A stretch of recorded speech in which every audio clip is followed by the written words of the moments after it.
Coucou les vilains! Coucou les vilaines! On espère que vous allez bien et en ce quatrième jour de décembre, aujourd'hui c'est un point lecture que nous vous présentons. Donc ce sont comme d'habitude 4 livres que nous allons donner notre avis, c'est pas très français mais vous avez compris. Et donc comme d'habitude 2 chacune, et donc toi je crois que cette fois tu as moi, un j'ai livre. un roman et une BD. Et une BD, et moi j'ai 2 livres dont... No Incident Saga. Du coup, on espère aussi que vous allez bien pendant ce mois de décembre et qu'il commence bien surtout, puisque nous sommes en début décembre. Et on espère que nos vidéos vous plaisent. Notamment, vous avez vu celle des anges et notre tag.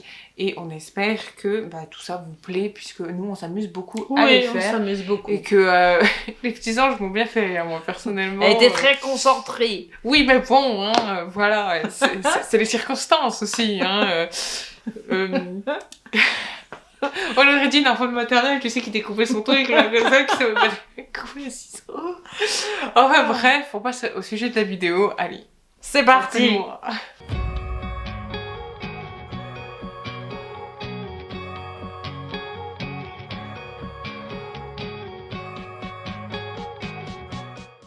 Donc moi pour mon premier, je vous présente donc la trilogie écossaise de Peter May aux éditions Rouergue Noir.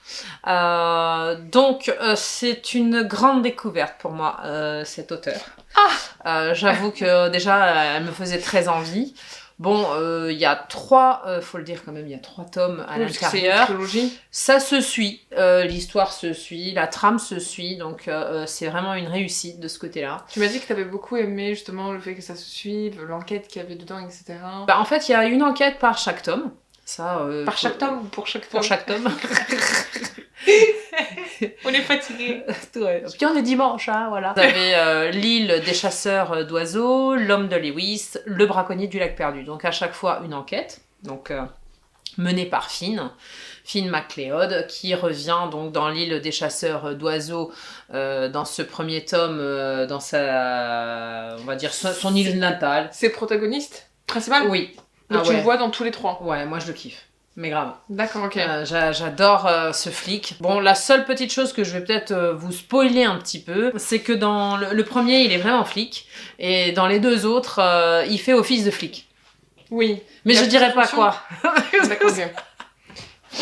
Je dirais pas quoi ni comment. En tout cas, c'est quand même sous fond d'enquête policière. C'est un peu noir hein, quand même, un peu glauque. Un peu sombre. Un peu sombre. Mais j'avoue que tout ça c'est rehaussé par les personnages, la beauté du lieu. Donc en Écosse, on se retrouve sur les îles Hébrides et notamment sur l'île de Lewis, plus précisément. La vie y est dure, c'est hostile, c'est archaïque, disons-le, puisque voilà, on suit quand même Finn et on suit aussi un petit peu sa vie. C'est des doubles temporalités pour les 3 tomes. Quel que soit le personnage choisi pour la double temporalité, c'est rudement bien ficelé, rudement bien amené. J'ai beaucoup aimé sa plume, c'est très bien détaillé. J'avoue que j'y étais un petit peu comme dans Outlander, j'ai vraiment atterri dans ce bouquin. Bon, l'Écosse me fait un peu rêver, j'ai encore pas mis les pieds, mais franchement j'y étais avec lui, et franchement ça m'a beaucoup plu, ça m'a beaucoup touchée.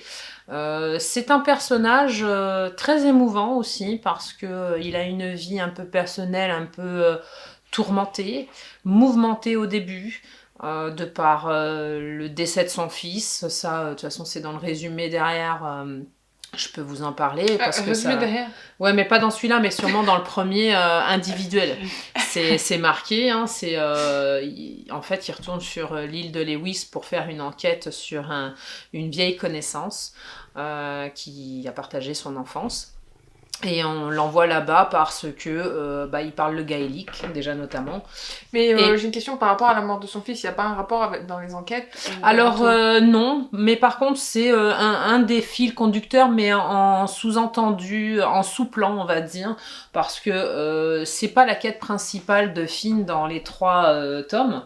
C'est sous-entendu parce que c'est ce qui fait sa personnalité sur les 3 tomes. Sur le moment, on nous donne quelques indices sur du pourquoi, du comment de ce décès, de sa finalité aussi affine, parce que au fil des tomes, il va aller entre guillemets de mieux en mieux, si on peut être de mieux en mieux dans la vie en ayant perdu un enfant. Voilà, donc on va le voir évoluer, on va le voir grandir aussi, parce que voilà, ça va lui mettre quand même pas mal de choses en place par rapport à sa vie personnelle et sentimentale surtout. Il va y avoir des protagonistes comme Marcel, ou je sais plus son prénom, c'est son amie d'enfance, féminine, qui l'a accompagné lorsqu'il était petit à l'école où on lui a interdit de parler gaélique. Et cette petite fille de l'époque, avec ses petites nattes, lui faisait la transcription en anglais. D'accord. Donc c'était devenu une amie au fur et à mesure du temps. C'est devenu une amie, et voire plus, voilà. D'accord. Mais du coup, on ne sait pas qui est la mère du petit qui est mort. Si, Mona, on en parle, bien sûr. Mona est là jusqu'au 3e. C'est pour ça que je dis que c'est en sous-plan, parce qu'on nous donne des choses de cette vie passée, mais aussi beaucoup plus sur sa vie future. D'accord. Voilà, il retrouve donc ses amis d'enfance sur cette île de Lewis, où il va donc, comme je vous ai dit, faire l'enquête sur un vieil ami d'enfance. Un vieil ami d'enfance qui n'était pas particulièrement son ami. C'était plutôt une connaissance. Il a grandi, il a été à l'école avec lui, et c'était celui qui aimait bien taper les autres, avoir le pouvoir, voilà, avec son frère. Enfin, c'était un petit peu le vilain qu'on redoutait croiser dans les couloirs ou ailleurs. Donc ça l'empêchait pas de faire des bêtises avec toute une petite bande. Il y a aussi Murray qui est devenu prêtre, qui est très présent aussi dans ces 3 tomes. Il va y avoir comment je pourrais dire sans tout vous dévoiler. En fait, il a une nouvelle vie qui l'attend sur cette île de Lewis. Je vais pas tout vous dévoiler parce que ce serait vraiment dommage de passer à côté. C'est vraiment quelque chose qui est à découvrir. Mis à part tout ça, j'ai beaucoup aimé aussi cette narration sur les traditions ancestrales gaéliques, moi qui adore ça. Voilà, donc en fait, à chaque fois, donc comme je vous l'ai dit, sur l'île des chasseurs d'oiseaux, donc on va suivre une enquête. C'est sur cet ami.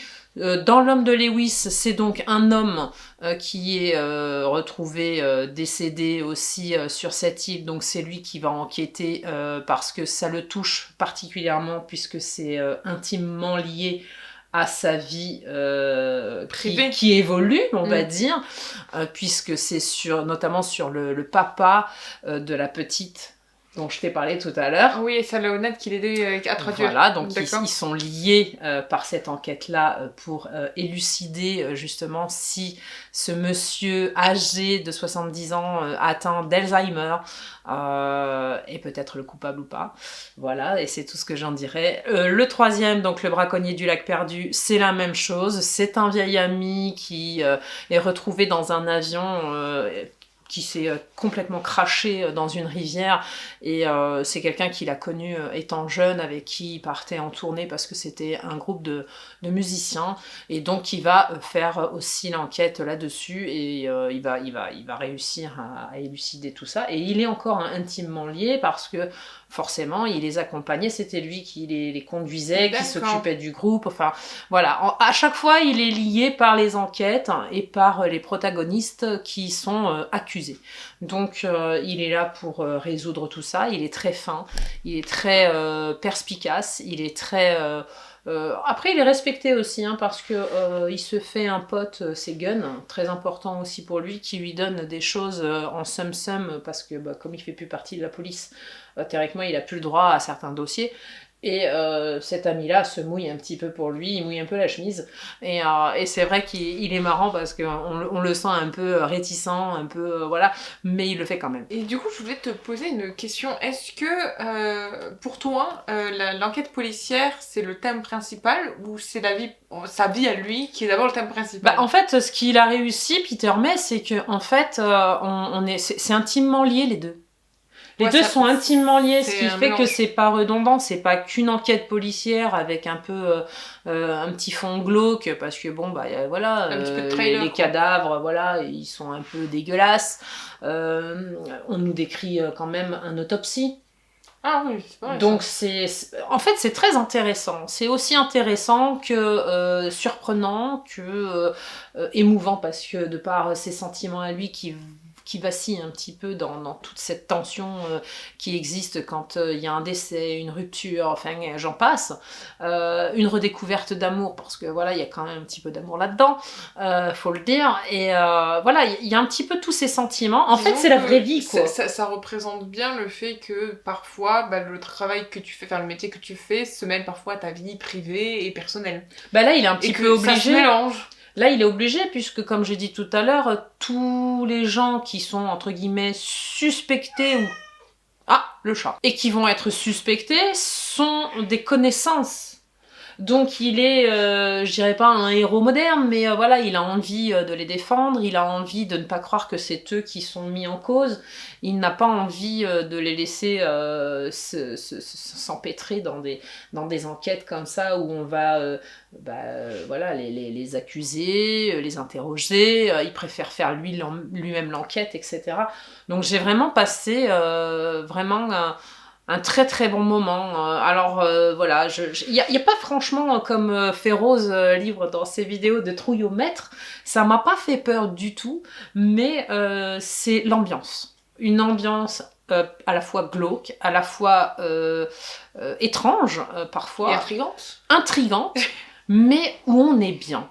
Alors, je sais pas comment vous l'expliquer. La seule chose que je sais, c'est que, et que je peux vous dire, c'est que j'ai été super bien dans ce bouquin. J'y étais imprégnée, j'ai été immergée complètement. Et franchement, quand je l'ai eu fini, j'ai dit mince, déjà c'est terminé. Et pourtant, il est pas petit, hein. Non, pourtant il est pas petit, petit, mais franchement, je l'ai beaucoup beaucoup apprécié. Beaucoup apprécié. Je ne peux que vous le conseiller. Franchement, si vous aimez les enquêtes policières mélangées, bien écrites, intelligentes, et puis bien détaillées quand même, parce qu'il fait ça très très bien, c'est pas redondant. Vous vous ennuyez pas, il y a toujours des rebondissements. Franchement, foncez. Je ne peux que vous la conseiller. Combien tu le mets? À 5 partout. Je pense que je serai amenée à découvrir cet auteur Avec la trilogie japonaise, je crois, je sais c'est plus. ça. Enfin, Ou j'ai vu chinoise, ça ouais. là, il y a pas très longtemps. Je pense que ouais, je vais être tentée de le relire à nouveau et franchement, foncez. Donc moi, ensuite, je vais vous parler du premier tome de La Cour des Ténèbres de Victor Dixon aux éditions Robert Laffont. Donc je l'ai lu et en fait je dois vous dire que c'est un coup de cœur déjà d'avance puisque j'ai adoré ce premier tome et vous allez certainement savoir pourquoi. Donc nous suivons Jeanne qui est une roturière à la cour du roi Soleil puisque en fait nous sommes à la Vampiria. C'est un peu le royaume du coup du roi Soleil qui est devenu le roi des ténèbres puisque c'est un vampire et que Jeanne et sa famille font partie des roturiers, ceux qui sont en bas de l'échelle, donc de la hiérarchie, et qui tous sont tout simplement pas des paysans mais presque, tu vois, genre c'est des personnes tout à fait banales dans cette cour. Et pourquoi je dis la cour puisque c'est le royaume, enfin bref, vous avez compris. De toute façon, il y a toujours des niveaux sociaux. Et donc eux, les roturiers en général, voilà, c'est le dernier rang social. Ils donnent chaque mois, ou je crois que c'est chaque semaine, je sais plus trop, leur sang pour pouvoir nourrir justement les vampires et donc les vampires et souvent les nobles et du coup souvent le roi Soleil. Enfin bref, vous allez comprendre. Et donc en fait, on apprend dès les premières pages que la famille de Jeanne, donc ses parents, sont dans des affaires un peu plus secrètes puisque ils essaient tous les deux, ils sont un peu dans ce qu'on appellerait la résistance du roi Soleil, puisque c'est une organisation secrète qui essaie d'abolir justement ce côté vampirique et tout ça, puisque voilà, ils en ont marre de cette vie, puisqu'il faut savoir que on est toujours à la cour du roi Soleil, même 3 siècles plus tard, ça veut dire que le roi Soleil n'est pas mort, ça veut dire que la société n'a pas évolué. Là, on est du côté non-vampire, alors du coup, c'est ça que exactement, c'est-à-dire que eux, ce sont pas des vampires, ce sont totalement des humains, et en fait, justement, ils en ont marre d'être, on va dire, gérée par ces vampires qui sont immortels, et parce qu'en plus il y a un protocole à respecter. Du genre le soir faut pas sortir, il y a un couvre-feu, t'as pas le droit de sortir dans les rues, en parce fait, que ils ont soumis les humains, vampires, quoi, quelque part, c'est ça. Voilà, On les est vampires vraiment peuvent dans te un manger. monde de vampires, et c'est eux qui commandent, c'est eux qui gèrent, pardon, et c'est eux qui commandent. Sauf que du coup, en fait, ce qui va se passer, tu as tout à fait raison, hein, je le précise, et en fait, ce qui va se passer, c'est que les parents de Jeanne vont être dénoncés, on va dire ça comme ça, et en fait,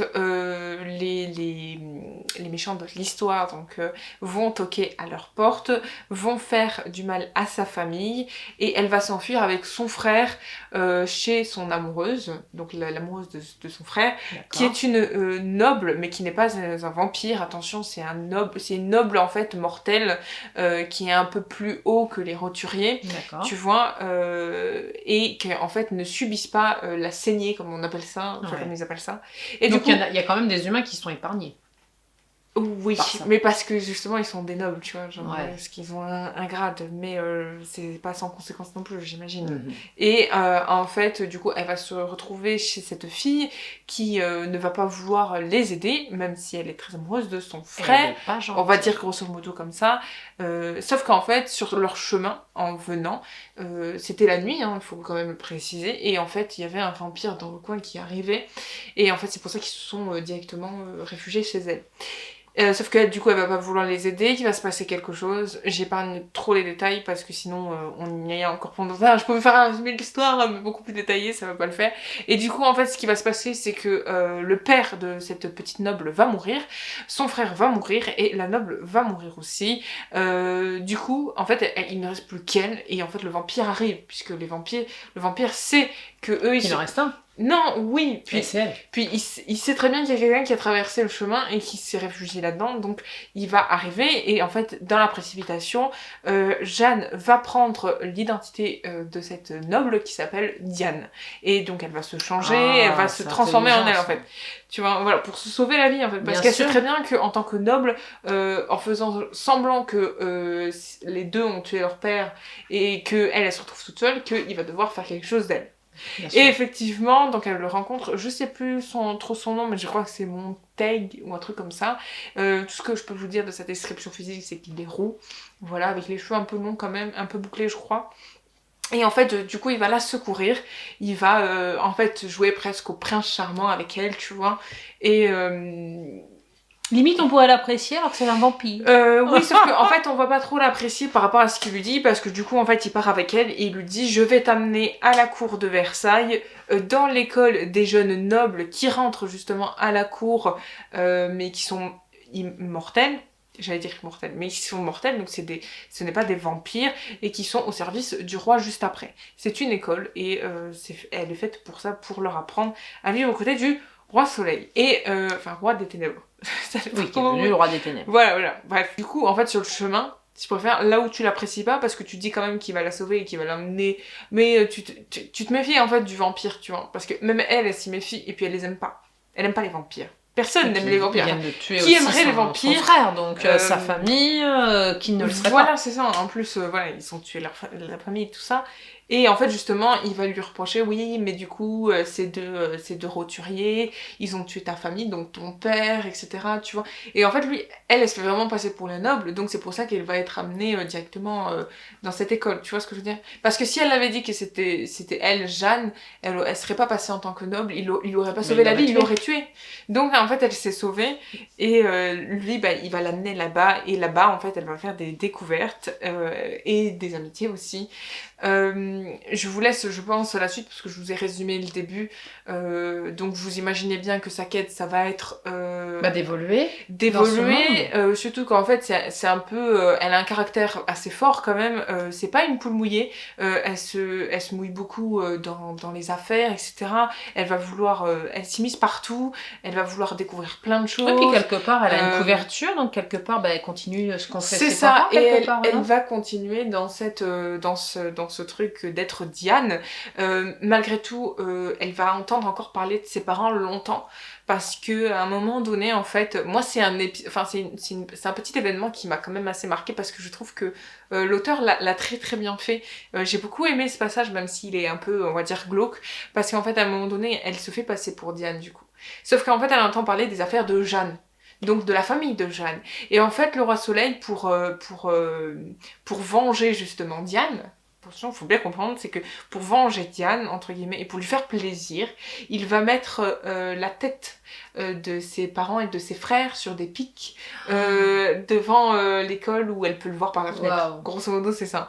Donc, parce que justement, il y a un rapport avec le roi des ténèbres un peu spécial. Oui, je vous épargne les détails, parce qu'elle va se faire elle va beaucoup parler d'elle, du coup, voilà. Mais toujours sur le nom de Diane, personne ne saura que c'est Jeanne. Enfin voilà, oui, tant pour comprendre. Et son but à elle, du coup, ça va être de rentrer dans la cour du roi Soleil pour pouvoir le tuer et pour pouvoir justement abolir, et surtout pour abolir et pour venger sa famille, mais aussi pour abolir la cour des vampires. D'accord. Puisque c'est lui le protagoniste principal, entre guillemets. C'est à cause de lui que la vampiria existe. Donc ça va être son but. Elle a 2 buts pour pouvoir... Enfin, t'as compris. Bref. Et est-ce qu'elle va y arriver? Et ça, tu peux pas dire. Qu'est-ce qui va se passer? Peut-être pas tout de suite, vu que t'en es qu'au tome 1, du oui, mais peut-être pas... À la fin du premier, il y a quand même pas mal de réponses, même si on en attend d'autres. On attend d'autres choses dans l'épisode prochain. Voilà, je vais y arriver. Je vais bégayer. Et bien sûr, sur son chemin, elle va rencontrer des personnes qui vont l'aider, non? Notamment une petite japonaise dont j'ai oublié son nom. Elle va rencontrer aussi, on va dire, la méchante noble de l'histoire, toutes du même âge, hein. Elle va rencontrer un amoureux aussi, elle va rencontrer pas mal de monde, elle va comprendre dans le monde où elle tombe, parce qu'elle elle est passée de simple roturière à vivre dans une campagne, à carrément presque à la cour vampire. Après c'est bien parce qu'elle va découvrir aussi les mystères, les secrets, exactement. Voilà, les ficelles qui se trament là-dedans, dans cette toile d'araignée invisible là. Moi, ce que j'aime beaucoup, c'est justement ce qu'il est arrivé à faire, l'auteur, c'est-à-dire de mélanger justement Jeanne et Diane. Elle a complètement réussi à se fondre dans Diane, dans la peau d'une autre. Voilà, mais tout en gardant justement Jeanne. Tu vois ce que je veux dire? Oui, son caractère à elle, au fond. Exactement. Sur le fond d'elle-même. Parce qu'elle se tient à carreau, tout ça, mais quand même, faut pas trop pousser. Tu vois? Non, mais et puis, il y a plein de choses qui vont se passer, même une histoire d'amitié, justement, avec cette petite japonaise. On en apprend plein, en fait, de choses là-dedans. Plein de péripéties, plein d'événements. On va même la voir faire certaines choses, comme empoisonner le café qu'elle va prendre. Enfin, mais pas elle, mais les autres. Enfin, elle va faire plein de choses pour s'en sortir. Et bien sûr, à la fin, on a les étapes jusqu'à ce qu'elle arrive à la cour vampire. Intéressant, hein. Trame, intrigue, on a secret, tout ce que vous voulez. En plus, le mélange de ce truc-là, mortel, vampire, en fait, c'est totalement différent de ce qu'on pourrait retrouver dans on va dire dans les livres classiques de vampires. C'est même encore différent de Assoiffé, par exemple, de ce que je lis, moi, tu vois. Alors oui, c'est une bande d'ados aussi, mais c'est différent.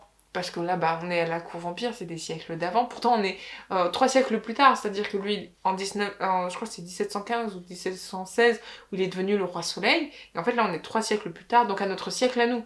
Donc, tu comprends que l'évolution n'a pas été faite, qu'il y a plein de trucs scientifiques qui n'ont pas été faits non plus, puisque, en fait, tout s'est coupé, quoi.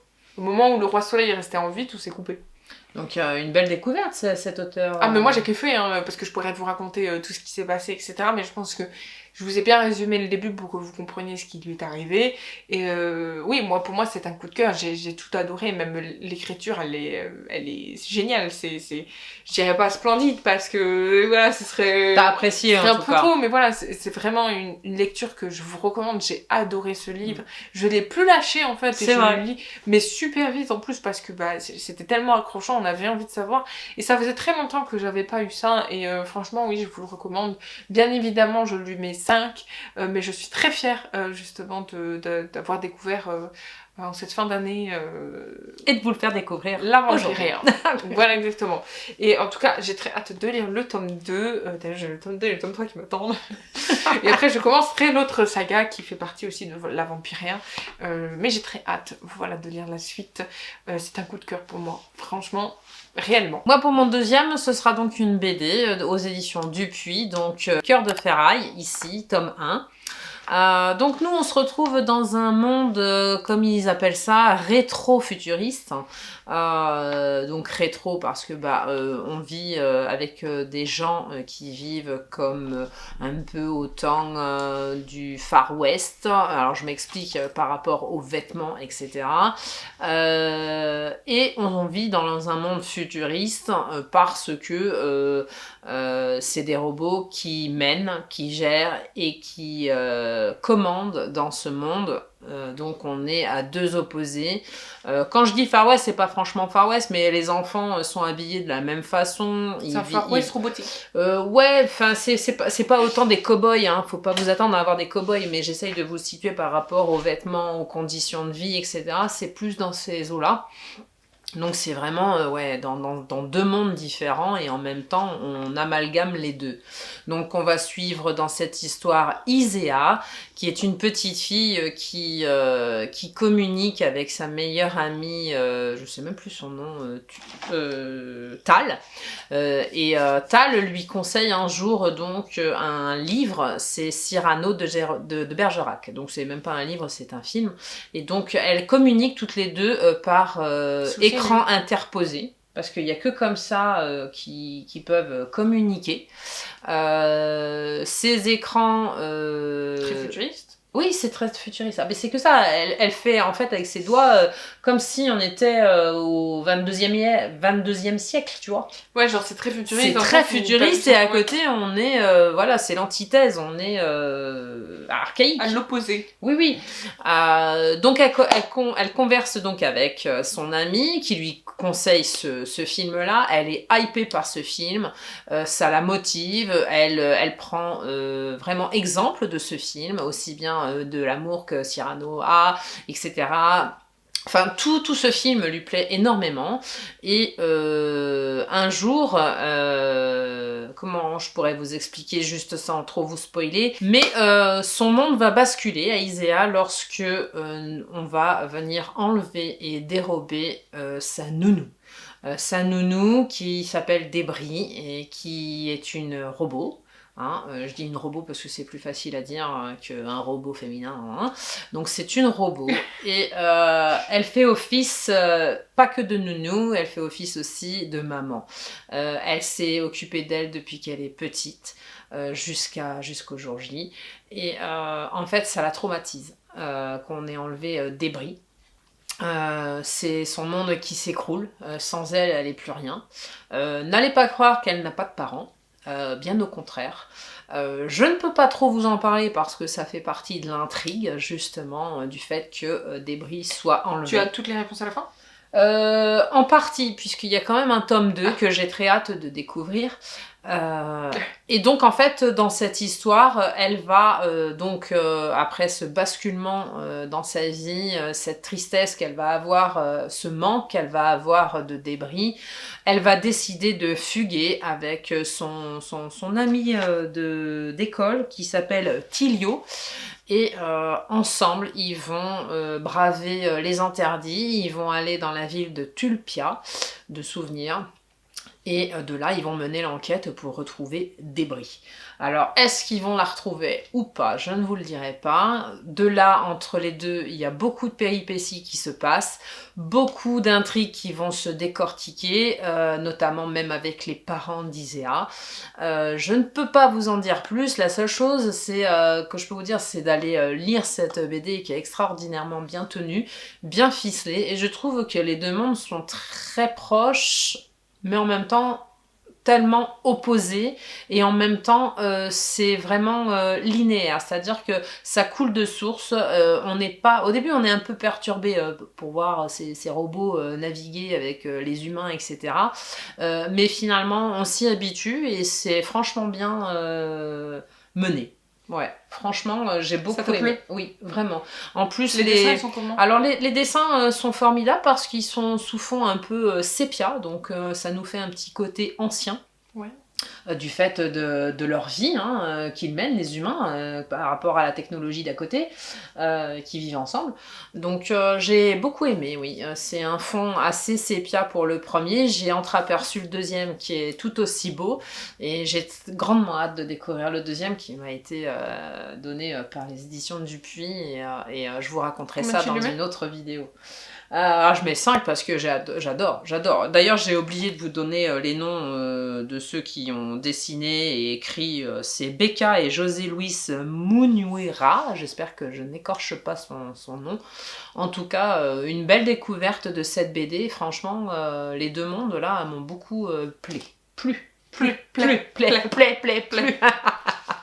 S'il te plaît, la version aussi m'a plu.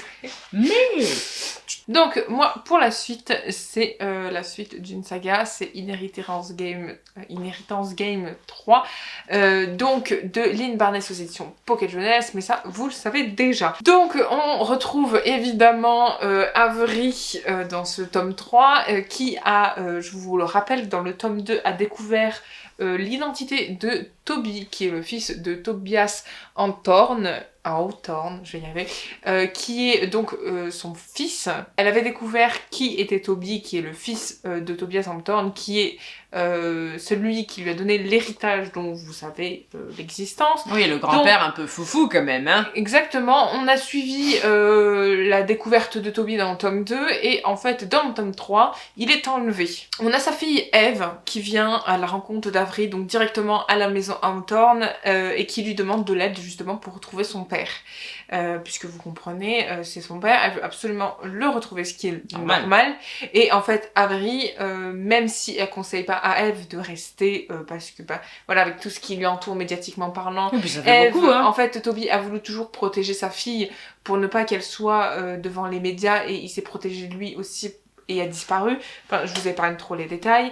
Et en fait, elle va accepter d'aider Eve, ce qui est plutôt logique, puisque sinon il n'y aurait pas d'autre histoire. Bien sûr. Et donc, en fait, elle part à la recherche de Toby, et c'est un peu une nouvelle énigme qui se déclenche.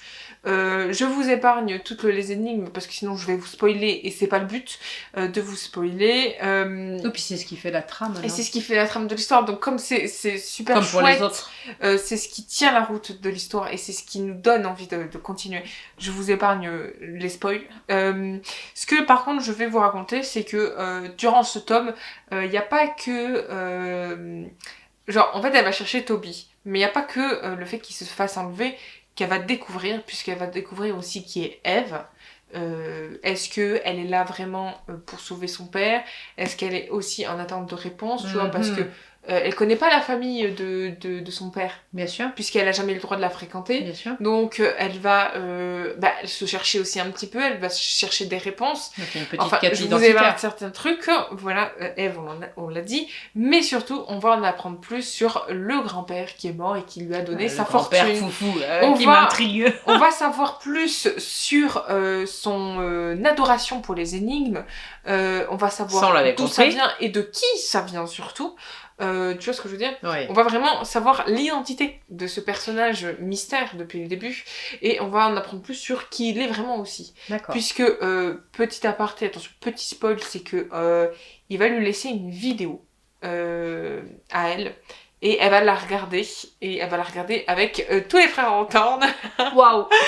Et ce qui est marrant, c'est qu'on dirait qu'il a deviné tout ce qui allait se passer, puisque en fait... Bon, après, il les a bien mis sur le chemin aussi, pour que ce soit comme ça. Hein, Oui, mais quand même, on croirait qu'il a carrément deviné le futur, en fait. Même après sa mort, on dirait vraiment que, genre, tu sais... Comme s'il était pas mort. Voilà, c'est comme s'il était pas mort et en fait, même dans la vidéo, il va s'adresser à ses petits-fils en disant « Ouais, mais si vous êtes avec elle, je sais que...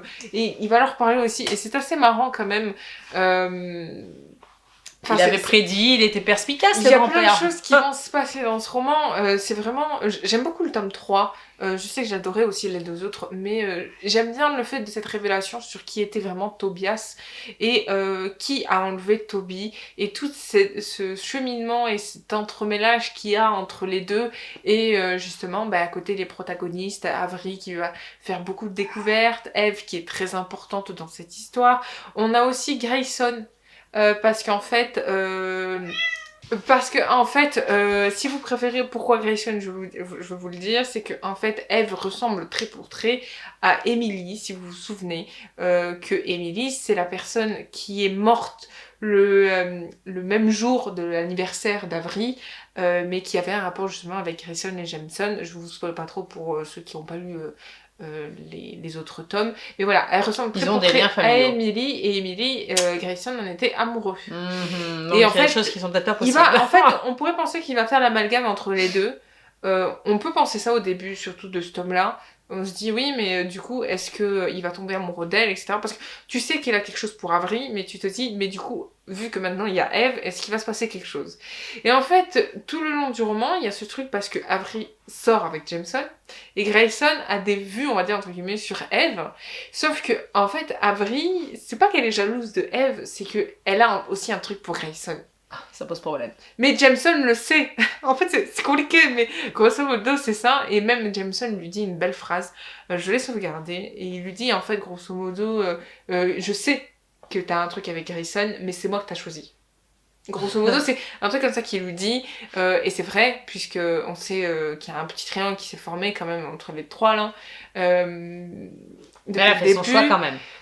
On pourrait penser qu'elle a fait son choix, mais Jameson, il sait qu'il est pas à l'abri, qu'il change de bord. Oui, son cœur balance quand même pour l'autre. Il y a les deux. Il balance quand même pour les deux, moi je dirais. Et je sais pas avec qui elle va vraiment... Non, plein de rebondissements. Plein d'énigmes. Et alors, du coup, dans le tome 4, il doit y avoir pas mal de choses aussi. Et en fait, à la fin, vous avez certaines réponses. Je dirais que cela conclut bien... on va dire, l'histoire d'Avery. Je ne sais pas ce que nous réserve le tome 4, mais je pense que c'est la fin de l'histoire d'Avery, parce que le tome 4 est réservé à Grayson et Jameson. Donc j'imagine que bah voilà, tu auras des réponses. Ce sera peut-être différent. On sait pas si... Alors je sais pas si c'est la suite, quelques années plus tard, ou à la suite de celui-là, ou si c'est pendant... la trilogie. On saura ça bientôt. Ah bah oui, parce que je compte le lire, donc oui.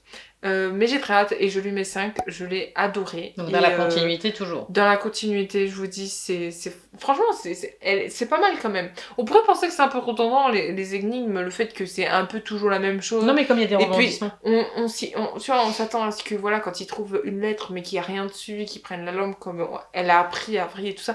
Mais quand même, il y a la suite de l'histoire, donc c'est vachement intriguant. Donc en fait, non, ça suit bien son fil. Et moi, j'ai beaucoup aimé. Voilà, donc je vous recommande... c'est quoi? C'est une saga, mais c'est une saga, ouais. Comment tu dis quand c'est pas trilogie, mais c'est qu'il y en a 4? C'est la quadrologie. C'est un quatuor. C'est la quadrologie. J'ai du mal à le dire. Et du coup, je vous le recommande et j'ai kiffé, oui. Cette vidéo est maintenant terminée. On espère qu'elle vous aura plu. En tout cas, nous, on a bien aimé la faire. Surtout que j'aime bien les livres que j'ai lus là. Moi, j'ai adoré. C'est un coup de cœur. J'ai oublié de vous le dire. Moi, la trilogie écossaise, mais franchement, c'est un des coups de cœur que j'ai dans ce genre-là, en tout cas. C'est vrai. En tout cas, on espère que cette vidéo vous aura plu. N'hésitez pas à venir nous suivre sur nos réseaux sociaux. Les liens sont en description, vous avez l'habitude. On se retrouve demain pour une nouvelle vidéo. Demain, c'est... Est-ce qu'on spoil? Non. Qu'est-ce que c'est? Non. On spoil pas du coup, on dit rien. Mais en tout cas, on se retrouve demain pour une prochaine vidéo et pour une nouvelle vidéo de Noël et du mois de décembre. Du coup, n'hésitez pas à liker, à commenter et à partager. Et surtout, abonnez-vous à notre chaîne YouTube. On se retrouve demain pour une prochaine vidéo. On vous fait plein de bisous. Bisous, bisous.